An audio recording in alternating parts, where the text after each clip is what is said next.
Will there be a civil war in Israel?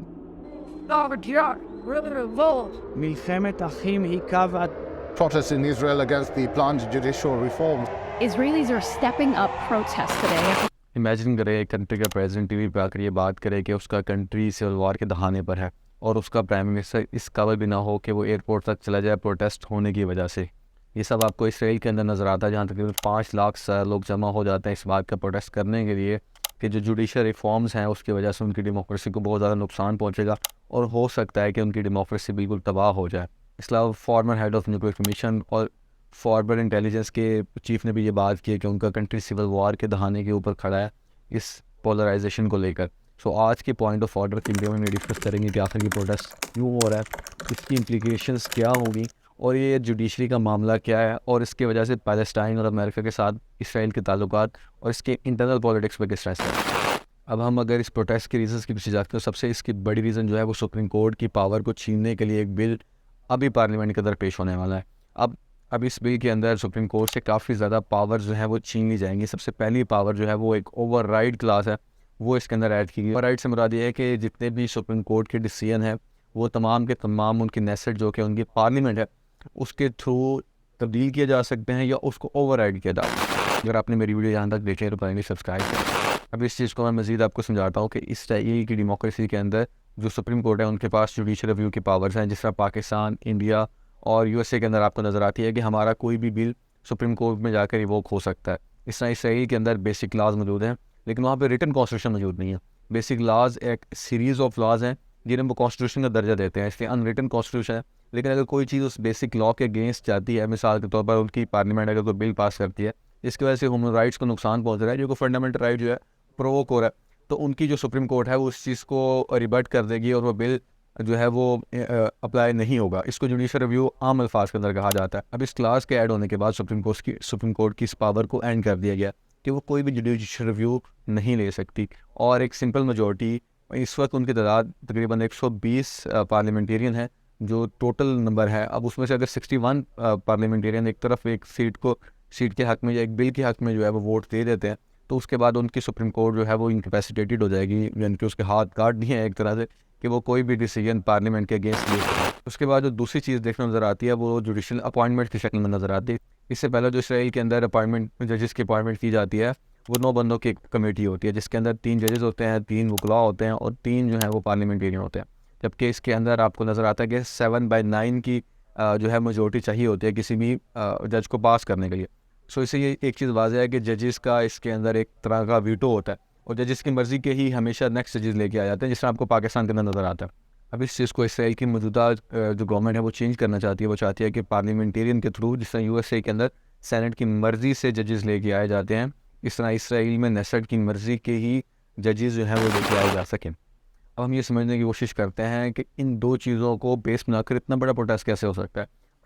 सबसे पहले तो इसराइल के अंदर ना तो आपको कॉन्स्टिट्यूशन रिटन फॉर्म के अंदर नज़र आएगा, इसलिए ना तो कॉन्स्टिट्यूशन चेक है।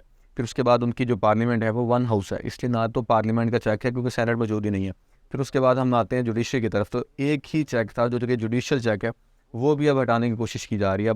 अब इससे मुराद ये है कि जैसे ही ये बिल पास होगा उनके बाद जो एक पार्लियामेंट के ऊपर चेक मौजूद था वो भी साइड पे कर दिया जाएगा और पार्लियामेंट जो है ऑल इट्स स्ट्रॉन्ग हो जाएगी। तो एक तरह से ये बिन्यामिन नेतन्याहू एक डिक्टेटरशिप की तरफ लेके जाना चाहते हैं। इसके अलावा जो दूसरी चीज़ नज़र आती है वो ये नज़र आती है कि इसराइल की जुडिशरी काफ़ी प्रोग्रेसिव है और अक्सर उनके जो फैसले हैं वो पैलेस्टाइन के हक़ में नज़र आते हैं।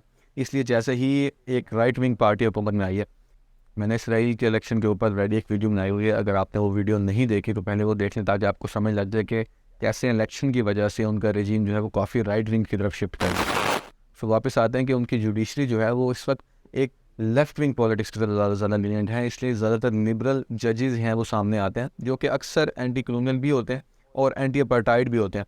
इसलिए काफ़ी हद तक उनकी जो जुडिशरी है वो इंटैक्ट रखी गई है उनकी बाकी राइट विंग की पॉलिटिक्स से।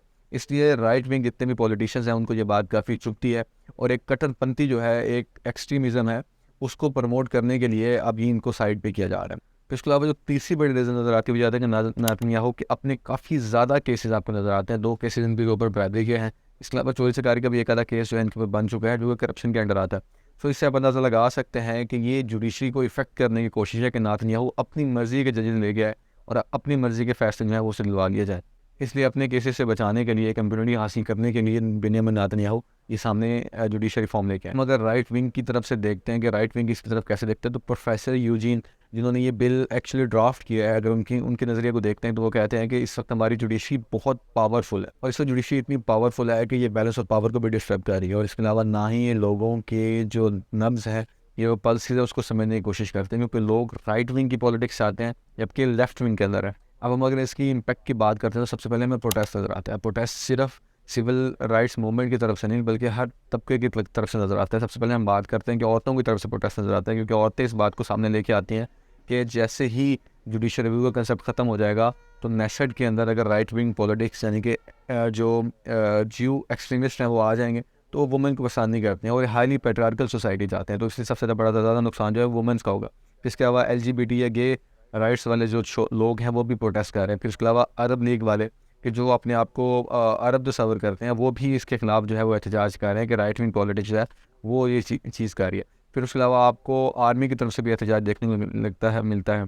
इसके अलावा हमें अजीब प्रोटेस्ट देखने नजर आते हैं, जिसमें ये रेड लाइन नज़र आ रही है, ये सुप्रीम कोर्ट से निकलती हुई बाकी पूरे शहर में फैल जाती है, और ये भी एक प्रोटेस्ट करने का तरीका है। इसके अलावा एयरपोर्ट के ऊपर काफ़ी प्रोटेस्ट किया जा रहा है, बेंजामिन नेतन्याहू के घर के सामने प्रोटेस्ट किया जा रहा है। इस वक्त इसराइल की टोटल 5% आबादी जो है वो गलियों के अंदर मौजूद है, और ये प्रोटेस्ट सिर्फ लोगों तक नहीं बल्कि उनकी टेक इंडस्ट्री जो है उन्होंने काफ़ी हद तक अपनी इन्वेस्टमेंट रोक ली है।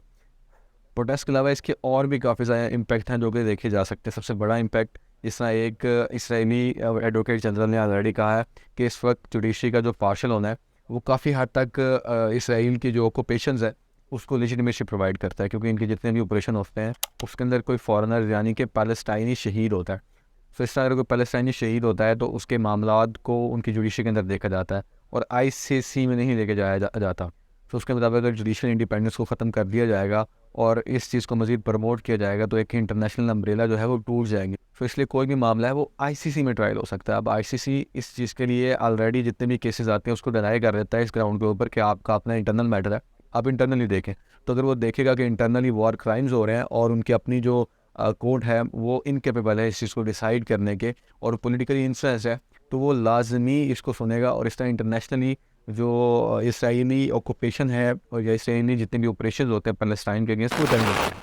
फिर हम पैलेस्टाइन की बात करते हैं तो ये तमाम चीज़ें जो हैं वो राइट विंग की वजह से पैदा हुई हैं। ये कोई रीज़न नहीं है बल्कि ये एक इफ़ेक्ट है, क्योंकि जैसे ही राइट विंग पॉलिटिक्स के अंदर आई है और उन्होंने मेजॉरिटी हासिल की है वैसे आपको एंटी पैलेस्टाइन पॉलिसीज़ भी देखने नज़र आती हैं। इस वक्त काफ़ी जगह पर पैलेस्टाइन की जो लैंड है उसके ऊपर कब्ज़ा करने के लिए कोशिश जारी है, हालांकि अमेरिका की तरफ से और बाकी जितने भी इंटरनेशनल कम्युनिटी है उनकी तरफ से इस बात को रोकने की काफ़ी कोशिश की जा रही है, लेकिन राइट विंग बिल्कुल भी बाज नहीं आ रही है। तो अगर ये चीज़ पास हो जाती है तो राइट विंग को एक मज़ीद लाइसेंस मिल जाएगा पैलेस्टाइन के ऊपर हमला करने का और उसके ऊपर मज़ीद कब्ज़ा करने का और मज़ीद सेटलमेंट जो है वो इंक्रीज़ करने का। सो वीडियो के इख्तिताम में मैं यही कहूँगा कि ये तमाम चीज़ों की जड़ उनकी इंटरनल पॉलिटिक्स है, जिसके अंदर अब राइट विंग प्रमोट हो चुकी है या राइट विंग बहुत ज़्यादा स्ट्रॉन्ग हो चुकी है, और जो आपको प्रोटेस्ट नज़र आ रहे हैं चाहे वो बहुत ज़्यादा है लेकिन उनकी एक बड़ी आबादी राइट विंग की तरफ शिफ्ट हो चुकी है। अब उसका अल्टीमेट नुकसान इसराइल को इसलिए ज़्यादा होगा कि उनकी अपनी इंटरनल पॉलिटिक्स जो है वो हाईली डिटोरिएटेड हो जाएगी, और राइट विंग कभी भी डेमोक्रेसी के हाथ में नहीं है और ना ही वो वुमेन के हाथ में है। तो एक्सट्रीमिस्ट जितने भी ज्यूज़ हैं उनके पार्टी के अंदर आने से, उनके हुकूमत के अंदर आने से आपको एक जुडिशल कू देखने को नज़र आ रहा है। तो जैसे ही जुडिशल कू होगा और ये रूल ऑफ लॉ गैंग को साइड पे कर देंगे तो उसके बाद जुडिशल एक इम्यूनिटी जो है वो इन्हें मिल जाएगी, लेकिन उसके साथ साथ एक जुडिशल अम्ब्रेला इंटरनेशनल पॉलिटिक्स वाला वो भी इनके साथ ख़त्म हो जाएगा, और इसका नुकसान पैलेस्टाइन को फॉर अ शॉर्ट टाइम होगा, लेकिन लॉन्ग टर्म के लिए इसराइल को ही इसका नुकसान उठाना पड़ेगा।